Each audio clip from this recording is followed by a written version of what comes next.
they have said things about this man. And I watched, I can't think of this other coach that was at Notre Dame, Jerry Faust. Jerry Faust was trash on fire at Notre Dame, and they gave him all those years. This is the thing that I'm talking about. And it's not the same when one of us gets the position because we get a short leash. Okay. I can agree with that. Yeah. But here's what I'm going to say. Yeah. Here's what I'm going to say. You started following Colorado because of Coach Prime. Is that correct? I started following him when he came out of Jackson State. Absolutely. Okay. And you just like me then. I can't tell you last time I saw a Colorado game before. And I watch football. I don't care who's on, but I can't tell you last time I watched a Colorado game until Coach Prime got there. Right. Now, I'm all for that. We didn't watch Colorado since Darian Hagan and when they were doing their thing way back in the day. Correct. And so once you start watching Coach Prime, you followed Coach Prime because you say you want to see a black coach win the Natty. That's a big piece of it. A big piece of it. Okay. And Coach Prime has the ability to do that. I don't think it'll happen here this year. I don't think it may even happen next year. But like you said, if winning comes, if you build it, they'll come. That's really my whole thing about it. And I get it. But I think where my only issue with this is, or let me ask you this. Why do you think so many people are following Colorado now?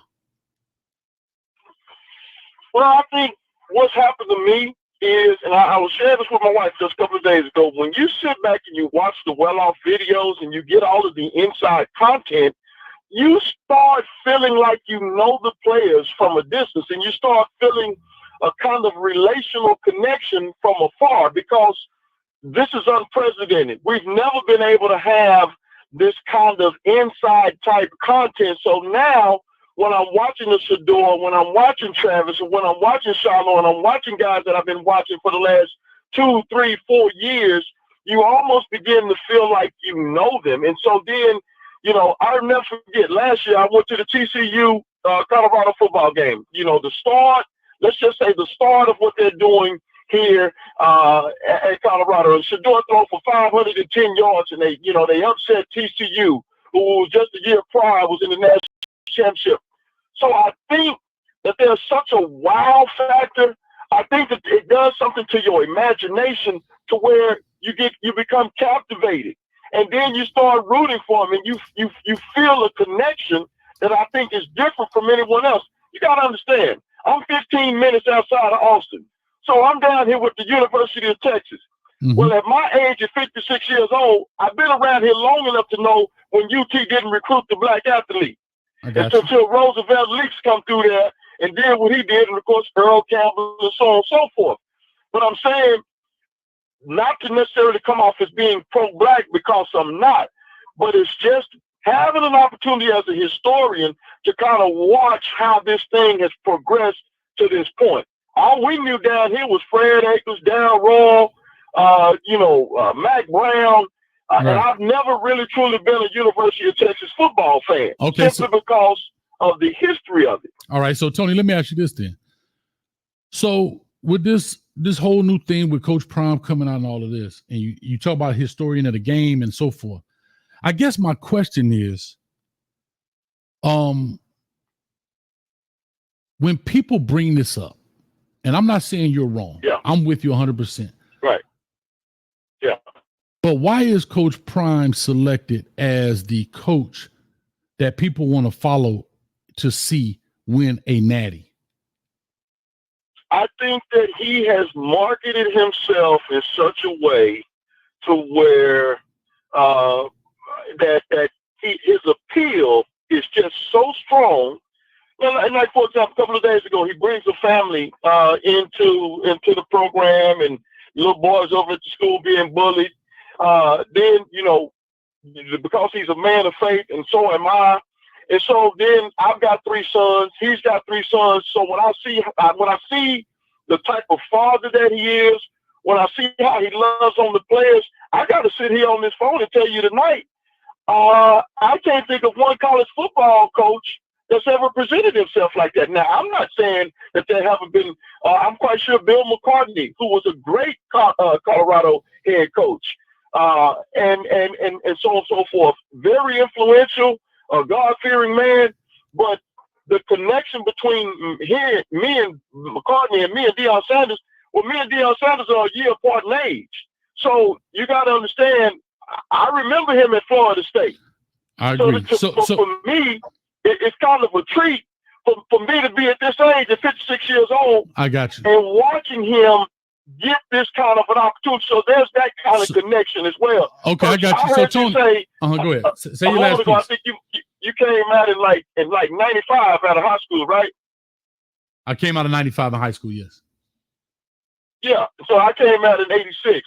So, growing up under Lou Holtz and Barry Switzer, we never saw this before. So it's almost just like what Travis Hunter said when he said a couple of days about winning the Heisman Trophy. Well, I was around when Barry Sanders ran for 2,638 yards with 44 rushing touchdowns at Oklahoma State in 1 year. So when I look at the running back at Boise State, I'm saying to myself, I've seen that before. When you look at Charles Woodson, Chris Gamble, all of those other guys that supposedly were two-way players, Coach, you know as well as I do, we've never seen a full-time two-way player do what Travis Hunter is doing. It's unprecedented. Even Charles Woodson said it in his interview. He told Deion, he said, we deal with him. No, I got you. Okay, so you said a lot there. I just want to unpack a couple of things. I'm gonna kind of go reverse. Yeah. I agree that you haven't seen that with Travis Hunter, but I think people are not understanding this part. People are not understanding that they also didn't have to do that. When Michigan played, they didn't need Charles Woodson to play 100% of the plays on both sides of the ball. See, there was no need. I think here is a conscious effort between Coach Prime marketing this young man, doing what Coach Prime does best. However, the reason you don't see it is because of exactly what's happening. The potential for injury is exponential. Listen, if Travis Hunter want to go out there and run 1,000 plays, then go run 1,000 plays. However, the reason you don't see it is because this is a violent sport. There's a reason football is only played once a week. Basketball played 3 or 4 times a week. Baseball played 2 games in a day. Soccer played 2 games in a day. There is a reason this sport is played once per week, because you need to give the body time to heal, and even within 7-day period is not enough time for it to truly heal. That's why they throw in bye weeks. That's why now they got 2 bye weeks. So yes, to people's point, we have not seen this, but we also didn't have to see it. That's my point. Chris Gamble and them guys played on championship teams. Woodson, championship caliber teams. They recruited enough players where you did not have to play both ways. But watch this. I guarantee 80%, maybe even higher, the players they recruited played both ways in high school because they had to. You know they do. Exactly. You know they do, because when I was coming along, the name of the game was put your best people on the field. Exactly. So hold on, Tony, before you go in there. That's my point. Can other players do it? There's a young man right now from Utah. I forgot Vitali. Nobody talks about him, but he does it. He's a bad boy. But sir, nobody talks about him because he's not marketed the same way. But he does it. I saw him last year. He's a bad boy. He plays running back, safety, receiver, wildcat quarterback. But people act like he don't exist. And there's where I think a lot of people have an issue. Like Travis does it, but this young man does it too. He may not do 100% of the snaps, but he plays quite a bit of football out there. So let me go back to say this. Let me go back to my point about the coach. And I got to give some love right quick. Let me do this real quick. I want to give some love, Chairman A. Appreciate you, brother. God doggone, $100. Clap it up, man. Chairman A for $100. God the mighty. Chairman A, thank you. I appreciate you, brother. I know you be with, on some other platforms, man. I've heard you talk and speak. Brother, I thank you so much for this, man. That means a lot. Shout out to you, Coach Hayes. Heard you had a little situation. I like that, man. Wish you more blessings and health, man. I need the good, bad, and ugly, bro. Well, it's coming. As soon as they finish, I got to download it, cut it up, do it, and all that. But it's coming. Chairman A, thank you, man. God almighty. Appreciate that so much for the $100 super chat in there, as well as Chairman A again for, wait a minute. Went from $100 to $2 for situation. I love it, man. I'm just playing with you, bro. Thank you for that, Chairman A. God almighty. I'm going to leave that up there for a minute as I talk. Here's my other part.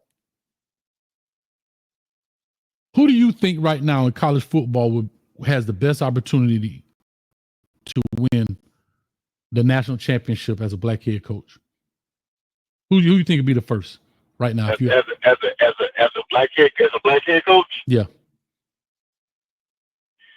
I mean, I'm going to push my chips to the center of the table and say Deion Sanders. Okay. And see, here's where my problem is, Tony. Who do you think the number 3 ranked team is in the nation right now?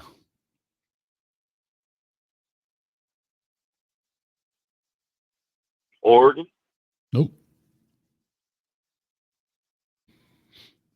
I think it's Oregon, right? Nope. Number 3. Yep. Because Alabama lost today, didn't Alabama lost? Don't worry about today because they haven't done the rankings. We're talking about currently as of right now because people are still playing. Coming into today, who do you think is the number 3 ranked team in the nation right now? Notre Dame? Nope. Notre Dame not even in the top 10. Obviously, whoever it is, they got a black head coach. Exactly. And that's my point. But Tony, that's my point. Who is it? James Franklin at Penn State. See, here's my problem. Oh, wow. Here's my problem when people use that. And I'm not saying not support Deion Sanders. What I'm saying is, right. Why are we leapfrogging people who have built it? James Franklin is ranked number 3 in the nation right now. Number 3 in the nation. But people act like he don't exist. Nobody's flying to Penn State because you got a black head coach to make him to win the first natty. Am I right or wrong? See, hold on. Wait, Tony. Hold on. Wait, Tony. Wait a minute, Tony. Tony, wait. No, Tony. No. You talk. I want to keep going. Why is nobody flocking? Hold up. Why is nobody flocking to this program? They're in the ACC. They're in the ACC. You want me to answer that? Please, sir. The reason why nobody No, you're missing my point.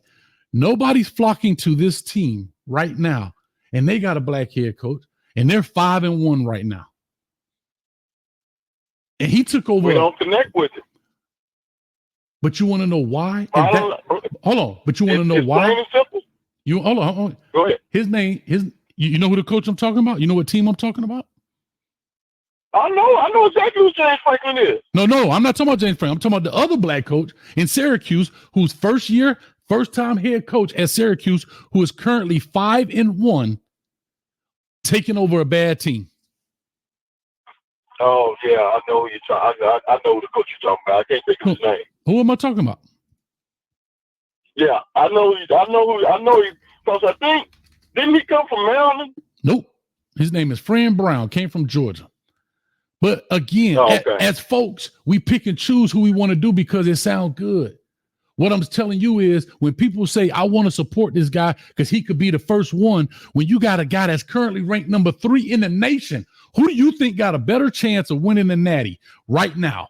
James Franklin, who is ranked number 3 in the nation, or unranked Colorado? I'm not saying don't support Colorado, but why are we not supporting James Franklin with that same energy? Why are we not flooding the Penn State or the Big Ten people who hate on Penn State and give James Franklin that same support? I'm just asking. I just think it's just. But the bottom line is, from my perspective, been around a long time. We don't connect with Franklin at Penn State, but why? Because we don't connect with him. But why? That's the question. Why?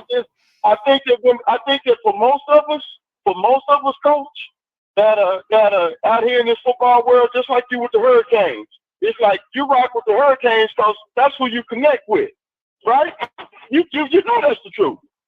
And I was born. You're not rocking with Penn State. No, I'm born and raised. What I'm saying is I'm born and raised in Miami. So yes, to your point. However, you're not saying that you're going there because you connect. You're saying that because we need to support I'm not saying you, but a lot of people, as well as what you said tonight, is I rock with Deion because I want to support the black head coach. That's what you guys say. But when you got black coach, because Deion Sanders could win a natty. But when you got a black head coach who is ranked number 3 in the nation currently right now, ain't no black folks flooding them YouTube streets. I'm gonna tell you the truth, man. Penn State, whatever they've been doing this year, been so quiet to me until you told me they were ranked that high in the country. I didn't even know it. So, but again, it's because when you market. Now I'm gonna just say this and I'm gonna move on. I got Cool from the crib on the line back. I know you've been waiting for a minute. All right. But I'll say this. Deion Sanders is also in a unique situation as a coach. Deion Sanders can do what he's doing because Deion Sanders can't commit career suicide. Deion Sanders can experiment with this, in essence, with the well-off media and all that, because at the end of the day, his bread is not buttered by college football revenue, meaning money. No. Right. Fran Brown, James Franklin, go out here and do all of this, and it doesn't work. You know what happens? He gets blackballed. We seen coaches get blackballed just for not winning enough games. And you don't think that Fran Brown and the rest of these coaches out here will not only put everything out there on the map, as well as, and you don't win some ball games, guess what happens, brother? You won't coach again. You won't be a head coach. No, am I right or wrong? But you're 1,000,000% correct on that. You brought up Tyrone Willingham. He left Notre Dame and went to Stanford to be the golf coach. He ain't had a job since. Hold on, I ain't finished. I'm just telling you. Let's get started in this. Huh? I'm just talking about, think about what I'm telling you. When you see black head coaches that don't fare well, Mel Tucker will probably never get another job. Never. And when they get a job, they get the worst job. James Franklin got the Vanderbilt job, did a decent job there. Guess what job they gave him?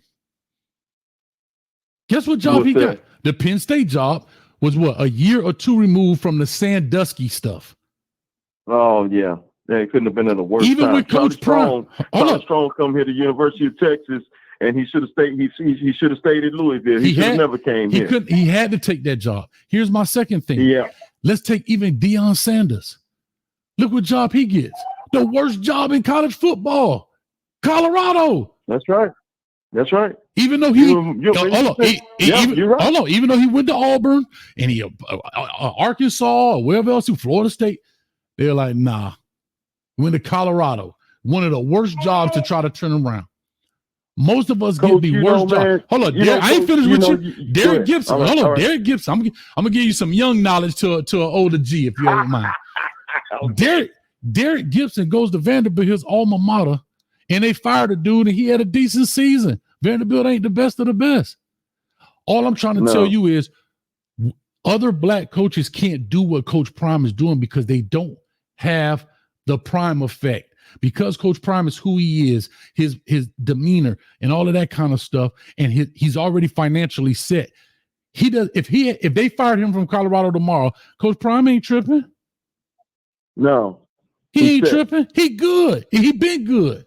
He's not doing this for the money. For the last 30 years, and that's one of the things that I love so much about him. He ain't got to come in there begging like the rest of them. I mean, not to try to make any disparaging remarks about anyone else, but that's also part of why I enjoyed the Prime effect so much, is because some of the things that they've been able to say and do to some of the other coaches and put them in positions where it's less than a position of strength. Well, you can't do that with Deion Sanders. Yeah, well, here's what I'll say, and I got to push on because I got a couple more callers. Here's the only thing I'll say, Tony, if I'm right, if I'm saying that right. Here's my only thing I'm saying, brother, is that people have to understand who Coach Prime is And then you have other coaches around here who had to follow status quo. You got coaches being coached. Right. Think about Sharon Moore. Nobody pushed. Where all the Michigan love at? This brother didn't even have a contract at Michigan. Where's all the support for Sharon Moore from the black community? This is what I'm saying. If everybody's saying, I'm supporting Prime because of this, great, I support it. But why are we not supporting the other coaches out here? Here's another love. Where's the Eddie George love? Eddie George was a ball player too. He ain't got no gold jacket, but he was a ball player too for Tennessee State, which they just beat Howard. See, that's but I'm saying that's all I'm saying is that the marketing drew us in and we tunnel vision, and it's no different than anything else. We get drawn in and caught up with the now instead of pushing for the moment. We always in the moment and not for the movement. Right now, James Franklin got the best odds of a black head coach to win one. Right now, he's ranked number 3. I don't know if he'll win it or not, but he's got the best odds. And ain't nobody talking about him.